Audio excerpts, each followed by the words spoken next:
There is a profound sense of comfort that comes when I finally stop trying to orchestrate every single detail of my life. For a long time, I treated my own planning as the ultimate deciding factor in my success, constantly wondering whether my clever machinations were enough to secure my future. Yielding that control to a higher authority changes everything, transforming anxiety into absolute security.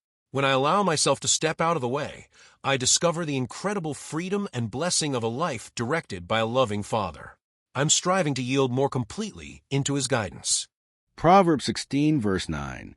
The mind of man plans his way, but the Lord directs his steps. The book of Proverbs functions as a beautiful collection of divine wisdom, yet it is deeply rooted in the practical realities of daily life. In the ancient Hebrew structure of chapter 16, we find a distinct cluster of sayings that deliberately contrast human ambition with divine sovereignty. The language here relies on a fascinating poetic parallel between the mind that conceives a journey and the steps that actually trace the physical path. In the original text, the word for directs carries the weight of establishing, making firm, or securely anchoring something. This insight changes how I view my daily strivings. God is not merely acting as a distant cosmic supervisor who occasionally disrupts my schedule. Instead, He actively steps into my narrative to put His own beautiful mark on my best efforts. Historically, ancient Near Eastern wisdom literature often viewed fate as fickle, but the biblical proverb anchors my security in the personal covenant name of God, Yahweh. This means my path is guided by a relational Father.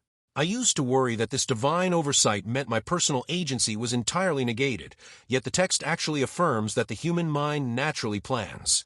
I am given the freedom to think, dream, and choose how directly I follow His guidance.